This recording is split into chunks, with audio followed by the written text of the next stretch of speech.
Hello and welcome back. I'm Nicole, a cottage witch, and today I'm doing the end of year tarot tag by Spirited Stardust. And because I can't do just tarot things, I have to do tarot and book things. It's a rule. So I've modified all the prompts. Not all the prompts, most of the prompts to be adding in bookish things. So the first prompt is a deck you use the most, and I added in a book you reread. So this is, I actually reread several books this year, but I've talked about Harry Potter and Lord of the Rings already. Charlotte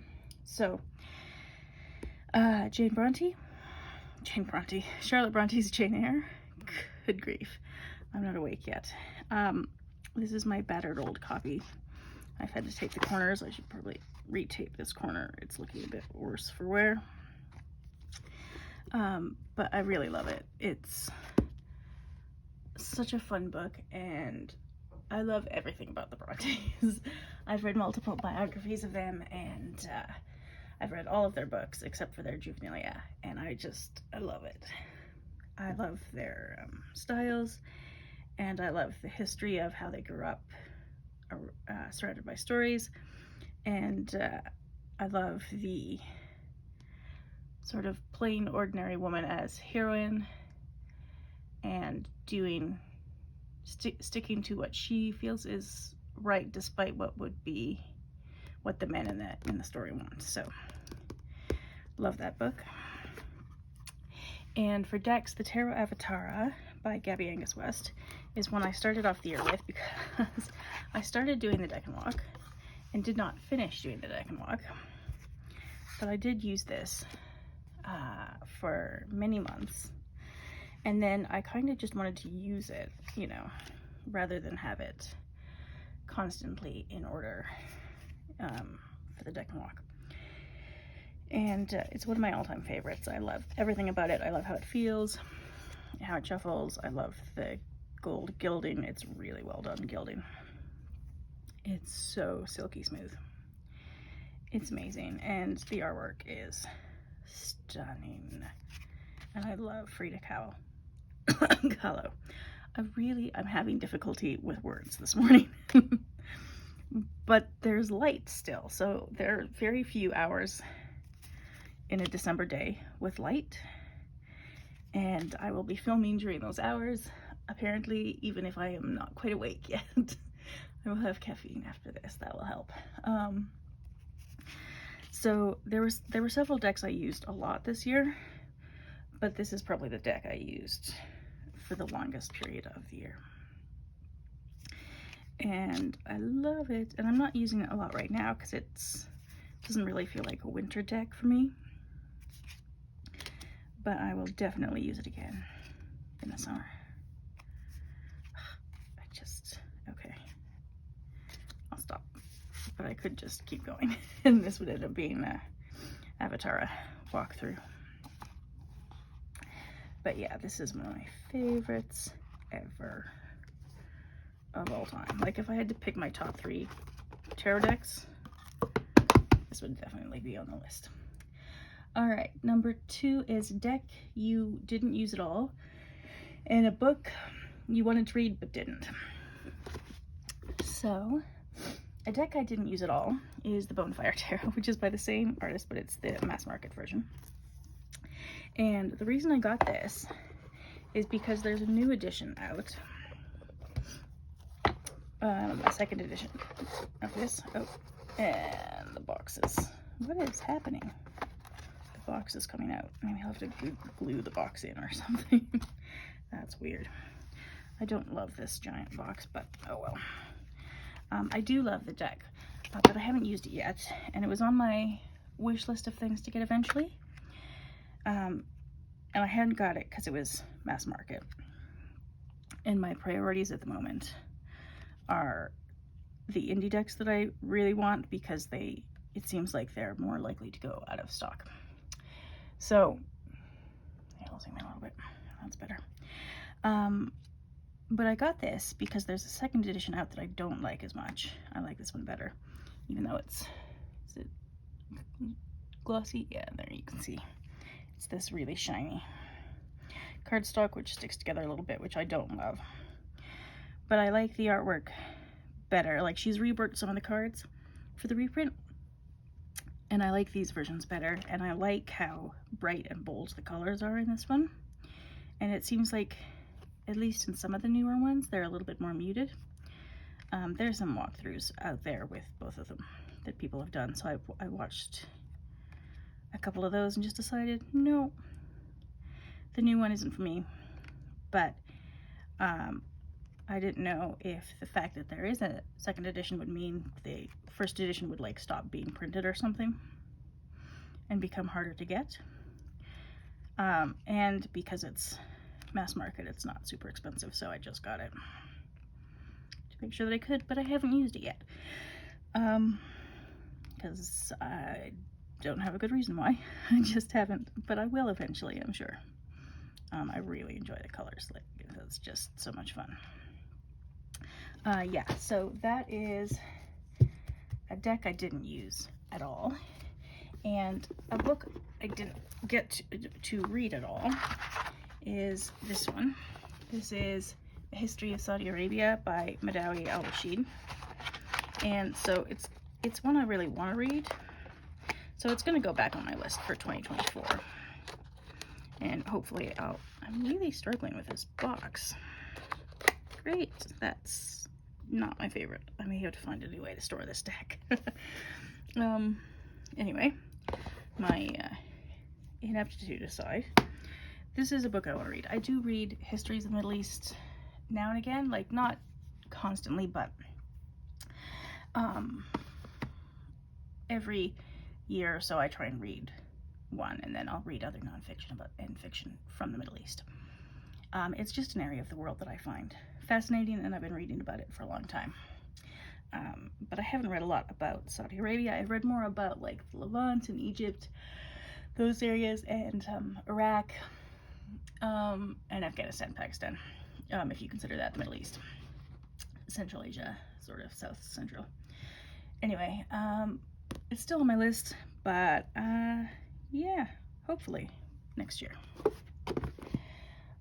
Next is most recent addition to your collection, and this is the Yuletide Tarot, which also has an enormous box, which I don't like, so it's not in a box at the moment because I actually want to use it, so I just keep it in this little container for the time being, so it's more accessible.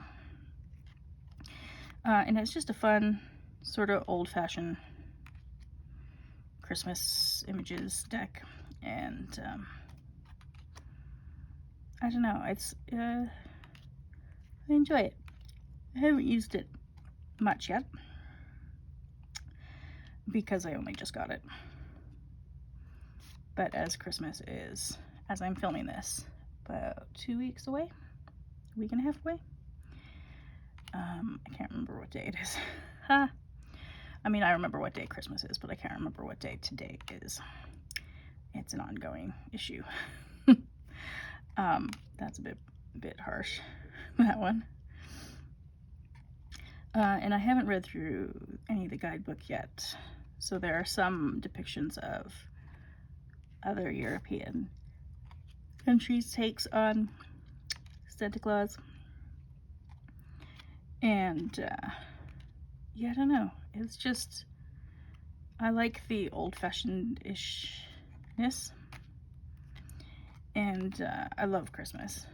It's one of my favorite times of year, and all the decorations and everything, it's just super fun. And yeah, so that's the newest one. And the newest book to my collection, which will be in the next acquisitions video, is Self-Loved, A Month of Meditations. And this is by, if you've ever heard of the YouTube channel Reiki with Anna, this is that Anna. And I haven't read it yet because I just got it, but I enjoy her channel. And oh, I'm really not awake yet. Good, okay. And it's really like, it's sort of vaguely devotional for every day, where you do a meditation on each day to learn how to take care of yourself. So I thought, that sounds interesting. It wasn't super expensive. And yeah, so I'll try it out one of these days. Alright, book deck you let go of. I know I've gotten rid of some books this year, but I can't remember which ones. And I think the only deck I got rid of was the Celtic Tree Oracle, because apparently it's not even accurate. Like, the calendar is not even really a thing. And some of the trees, associations for trees to different months, are just sort of new age made up nonsense.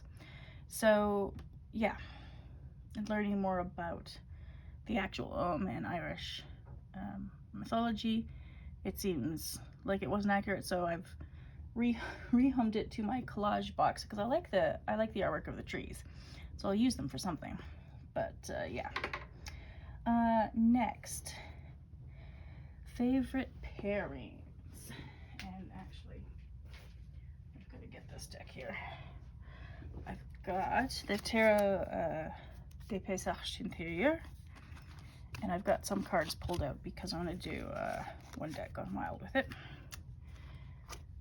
But this deck I just recently got, and I'm loving it with the Death Duel Oracle, which I kind of knew I would, because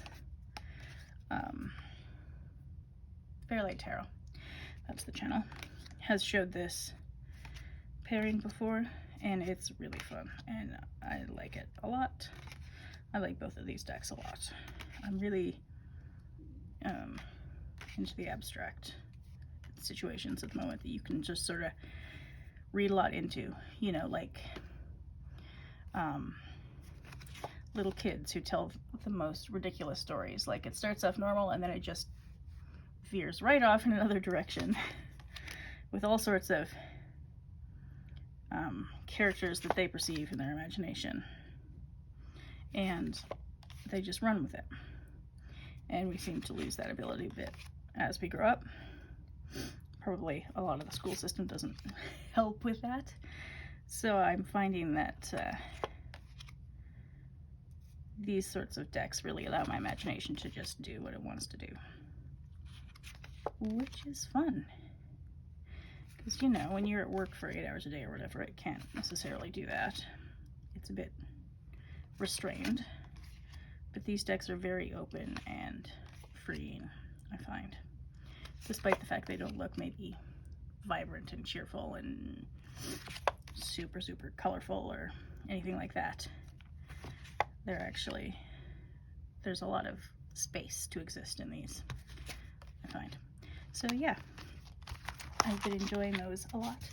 The other thing I've been pairing in terms of books is, I mean, you don't really pair books together except when you're learning a new language. And so what I've done for some of the year is to pair the French, like, physical book with the audiobook and read it while I'm listening to it. And that's really helpful, especially for me, because my reading level is higher than my listening comprehension level. It took a little while of listening while reading to be able to really sink into my brain what the words were supposed to sound like, not with such a strong English Canadian accent. So yeah, that's my book pairing. Next question is favorite mod or bag made or any accessory. So the only bookish accessory I have is this knitting. It's actually a knitting light thing, but it goes over your shoulder and it's got 2 little lights on the end with 3 different degrees of brightness, and then a light at the back that changes how warm or cool it is. Oops, you can't see that there. And I haven't actually used it yet, so I don't know if I like it yet. But I was trying to crochet in an evening where the sun had gone down already by the time I had time to crochet it, but I didn't want all the lights on because that's just not very cozy.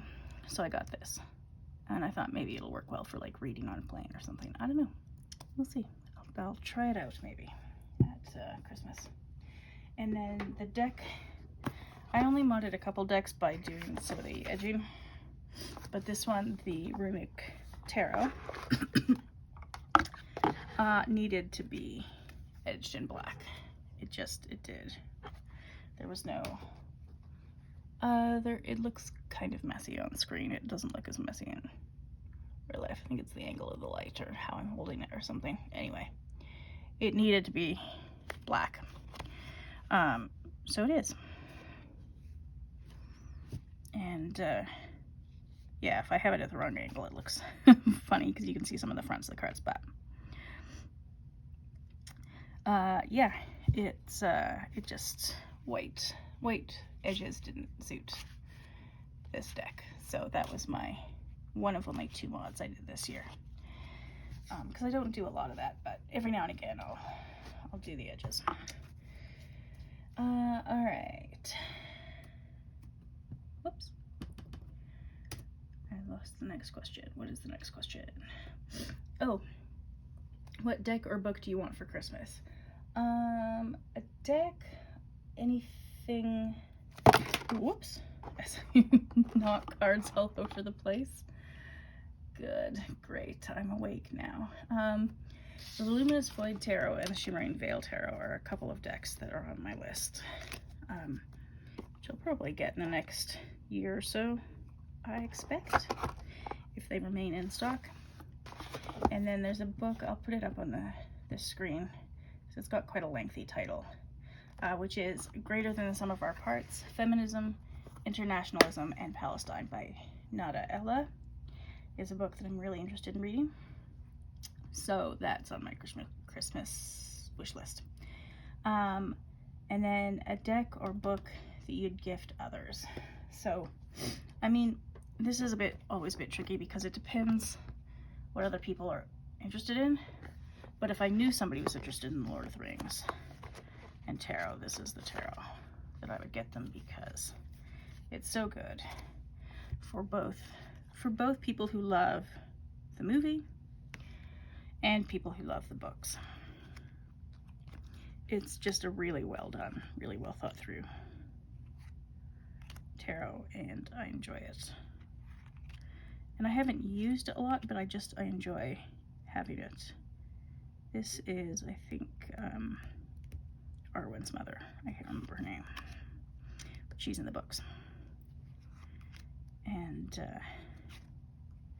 yeah, but it's the sort of thing where you sort of have to have an idea of what kind of thing they like. Like, I wouldn't give this to just everybody because some people don't like the Lord of the Rings. And it just wouldn't work for every situation. But that is the Lord of the Rings Tarot by S.A. Fikes. I never quite know how to say that last name properly. And then the book I would gift somebody is probably Braiding Sweetgrass by Robin Wall Kimmerer. I have to reread this book. I've got a French version of it to reread maybe next year. And it's just such a stunningly beautiful book. I love it to pieces. It's gorgeous. And a lot of books I read about the environment aren't very hopeful, because there's a lot to not be hopeful about, frankly. But for some reason, this one just, I don't know, it helps you connect to the earth, or see the possibility of reconnecting with the earth in a way that a lot of other books don't. And it's just beautiful. I love it. And yeah, it's one of my all-time favorite books, I think. Like, if I had a top 10 favorite books ever, I bet this would be on the list. All right. A book or deck you fell in love with. Okay, so I read The Witch's Cabinet by Corinne this year, Plant Lore, Sorcery, and Folk Tradition, which are very much my interests. All three of those things, in fact. And I love it. I don't love her publisher, because Freehands Press, because they print such tiny runs of like 27 books or something, to keep the amount of books in the world really low so they can keep the price relatively high, and it drives me nuts. So it makes them really hard to find even a year or two after they've been released, which is bananas. I don't like it. It's a style of publishing it irks me a lot. But her actual book is amazing. I've got tabs everywhere for things about plants that I want to remember. It's footnoted so much, which makes me very happy. And it's everything I want to know about plants, basically. And I love it. Like elder tree charm for second sight, plus elderberry mead. Yes, please. And elderflower ointment. I'll take all three. So yes, definitely love that book. I will be reading more of her books, even though they're a bit hard to find. I will not be paying $200 for any of her books, because that's ridiculous. And a deck I fell in love with this year. Oops. Is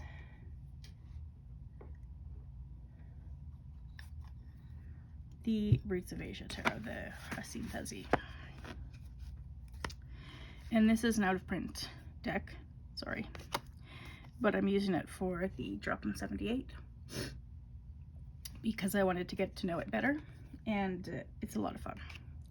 I'm really, really enjoying it. And it's so beautiful. I love the style of artwork. I love the sort of slightly cubist parts here and there. I love the colors. I love the Buddhist framing of the tarot. Yes, please, to all of it. It's wonderful.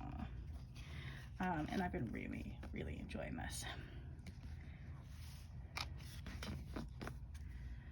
All right, I have now too many things on too small a desk. Okay, now the next one is which card sums up this year as a whole.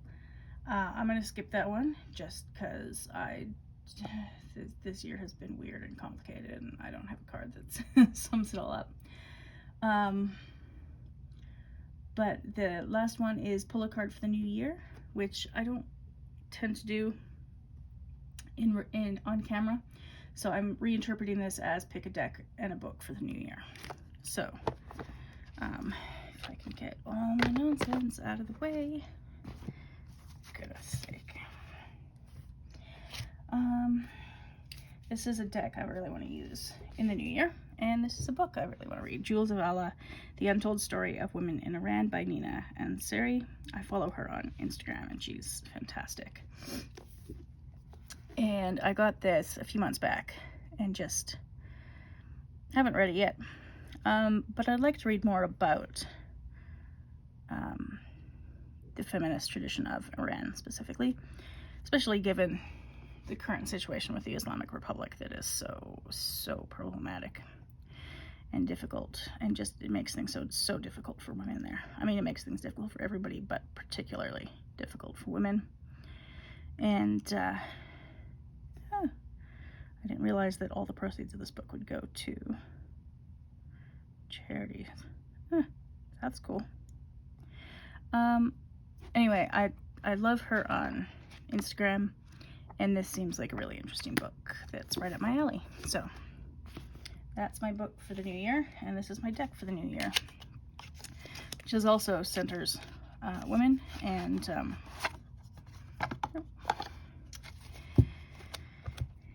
I think I've said this in another video that I posted recently, but I think I'll do a pull a day, or a card a day pulls in January, and just read up. The guidebook, which I don't have with me right now, is really, really good. It's got about 2.5 pages or so for every woman, just explaining who they are, what they're known for, and that in itself sort of explains why they're associated with a certain card.